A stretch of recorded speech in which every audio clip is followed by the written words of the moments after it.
کہ آپ اپنی قوم کو اندھیروں سے نکال کر روشنی کی طرف لائیں۔ ہر نبی کا یہی کام ہوتا ہے۔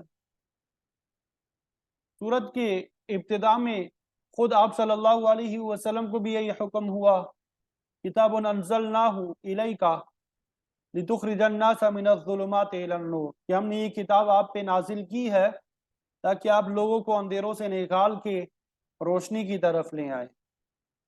تو موسیٰ علیہ السلام کو بھی اللہ تعالیٰ نے یہی حکم دیا کہ اپنی قوم کو کفر، شرک اور معاصی کے اندھیروں سے نکال کر ایمان اور توحید کی روشنی میں لے آئیں، اور ساتھ میں یہ بھی حکم دیا وَذَكِّرْهُمْ بِأَيَّامِ اللَّهِ، وَذَكِّرْهُمْ بِأَيَّامِ اللَّهِ، کہ آپ ان کو اللہ تعالیٰ کے دن یاد دلائیں۔ ایام اللہ سے وہ تاریخی واقعات مراد ہے جن میں اللہ تعالیٰ نے بعض قوموں پر انعام فرمایا، بعض کو سزائیں دی، بعض قومیں اللہ تعالیٰ کے احکام کو تسلیم کر کے ان پر عمل کر کے کامیاب ہوئیں، اور بعض انکار کر کے طرح طرح کے عذاب میں مبتلا ہوئے۔ امام شاہ ولی اللہ محدث دہلوی رحمۃ اللہ علیہ نے اپنی کتاب الفوز الکبیر میں علوم قرآن کو 5 اقسام میں تقسیم کیا۔ پہلی قسم علم احکام ہے، یعنی قرآن مجید کی آیات کو 5 حصوں میں تقسیم کیا، کہ بعض تو وہ آیات ہے جن کا تعلق علم احکام کے ساتھ ہے، جس کے ذریعے فرائض، سنت، واجبات، حلال، حرام وغیرہ کا پتہ چلتا ہے۔ دوسری قسم علم مناظرہ یا علم مخاصمہ یا علم جدال ہے، جس کے ذریعے 4 فرقوں یعنی کافر، مشرک، یہود و نصارہ اور منافقین سے بحث مباحثہ کیا جاتا ہے، تو اس علم کے ذریعے ان فرقوں کا رد مطلوب ہوتا ہے۔ اور تیسری قسم علم تذکیر بما بعد الموت، موت اور اس کے بعد آنے والے واقعات کا تذکرہ، یعنی بعض آیات وہ ہے جن کا تعلق موت اور اس کے بعد آنے والے واقعات سے ہے تعلق، اور اس کا مقصد کہ ان واقعات سے لوگ عبرت حاصل کریں، محاسبہ اعمال کے لیے تیاری کریں۔ اور چوتھی قسم آیات کی بتائی تذکیر بآلاء اللہ، تذکیر کا معنی یاد کرنا، آلاء اللہ، اللہ تعالیٰ کی نعمتوں کو۔ اس حصے میں اللہ تعالیٰ نے اپنی نشانیوں کا تذکرہ کر کے انسان کو یاد دہانی کرائی کہ وہ ان میں غور و فکر کر کے عجائبات قدرت کا مشاہدہ کرے، پھر اللہ تعالیٰ کی وحدانیت پہ ایمان لائے۔ اور 5ویں قسم تذکیر بایام اللہ، تذکیر بایام اللہ، جس کا ذکر اس آیت مبارکہ میں کیا گیا ہے، کہ اللہ تعالیٰ نے سابقہ اقوام پہ گزرنے والے واقعات بیان کر کے انسان کو عبرت دلائی ہے، تاکہ وہ اپنی کمزوریوں پہ نظر رکھے، ان کی اصلاح کی کوشش کرے۔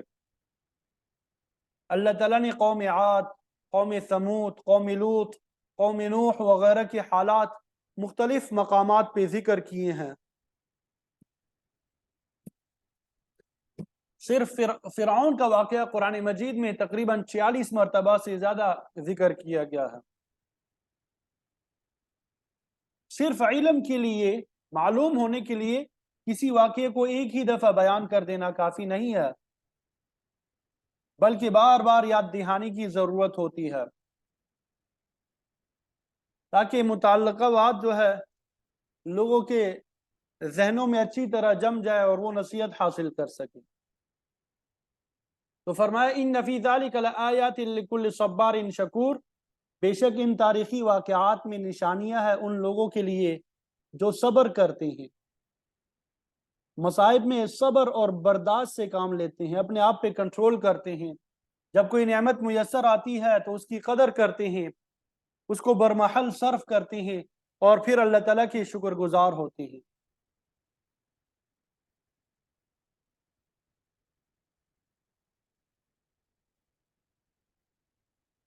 قد موسیٰ علیہ السلام کے تذکرے میں ہی فرمایا وَإِذْ قَالَ مُوسَىٰ لِقَوْمِهِ اذْكُرُوا نِعْمَةَ اللَّهِ عَلَيْكُمْ، جب کہا موسیٰ علیہ السلام نے اپنی قوم سے کہ اللہ تعالیٰ کی اس نعمت کو یاد کرو جو اس نے تم پہ کی ہے، اللہ تعالیٰ کا احسان یہ تھا اذ انجاکم من آل فرعون، کہ اس نے تمہیں نجات دی فرعون والوں سے۔ ایک انعام تو یہ ہوا کہ اس نے تمہیں نجات دی فرعون والوں سے۔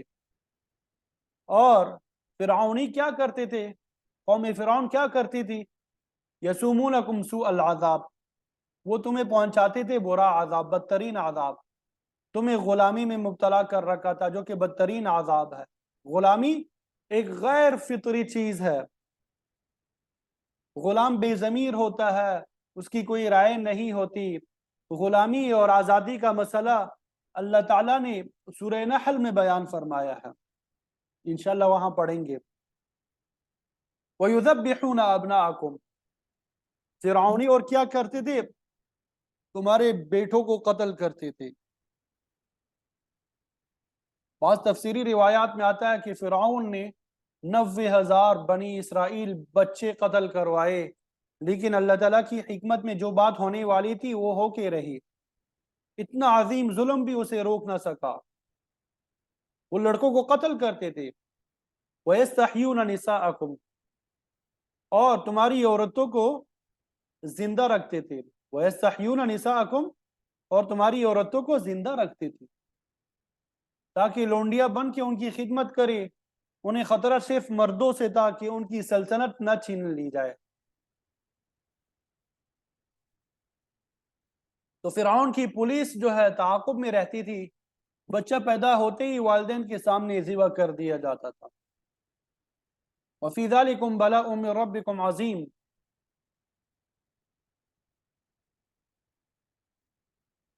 اس میں تمہارے لیے بڑی آزمائش ہے۔ سورہ اعراف میں یہ موجود ہے کہ بنی اسرائیل نے بڑا صبر کیا، جس کے نتیجے میں اللہ تعالیٰ نے اس ظالم دشمن کو صفحہ ہستی سے نابید کر دیا اور زمین میں اقتدار بھی بنی اسرائیل کو عطا فرمایا۔ یہ اللہ تعالیٰ کا بہت بڑا احسان تھا کہ اللہ تعالیٰ نے موسیٰ علیہ السلام سے فرمایا کہ یہ بات قوم کو یاد دلائیں تاکہ وہ اس نعمت کی قدر کرے۔ آزادی اللہ تعالیٰ کی بہت بڑی نعمت ہے، جب یہ نعمت حاصل ہو جائے تو پھر اللہ تعالیٰ کا شکر ادا کرتے ہوئے وہی کام کرنے چاہیے جو آزاد لوگوں کے شایان شان ہے۔ جھگڑا، فساد، لڑائی، فرقہ واریت غلامی کے اثرات ہے، جبکہ آزاد قوموں کا اخلاق اور کردار بہت بلند ہوتا ہے۔ آزاد لوگوں میں مساوات، عدل و انصاف کا دور دورہ ہونا چاہیے، نیکی اور طہارت ہونی چاہیے، رسومات باطلہ کو ختم کر دینا چاہیے۔ انگریز کی غلامی کے اثرات ابھی تک ہمارے اندر موجود ہے، پتہ نہیں یہ کب ختم ہوں گے۔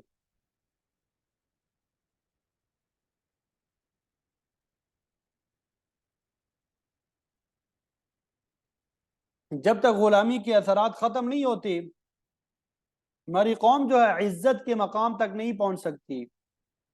حقیقت ہی یہی ہے کہ ہم نے آزادی کی قدر ہی نہیں کی، ورنہ ہمیں اقوام عالم میں بلند مقام حاصل ہوتا۔ وَإِذْ تَأَذَّنَ رَبُّكُمْ،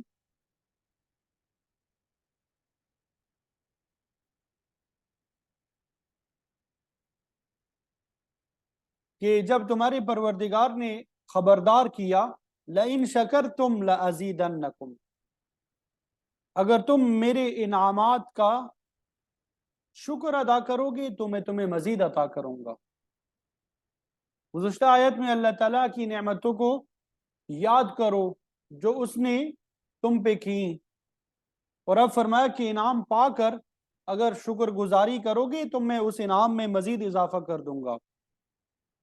یہاں پہ لام تاکید کے لیے ہے، لَأَزِيدَنَّ، نون ثقیلہ جو ہے یہ بھی تاکید کے لیے ہے۔ تو یہ دونوں حروف عربی زبان میں تاکید کے لیے استعمال ہوتے ہیں، تو اللہ تعالیٰ نے تاکیدی طور پہ یقین دلایا کہ شکر ادا کرنے کی صورت میں تمہیں ضرور بضرور زیادہ دوں گا، اس میں کسی قسم کا شک یا تردد نہیں ہونا چاہیے۔ اللہ تعالیٰ کی نعمتوں میں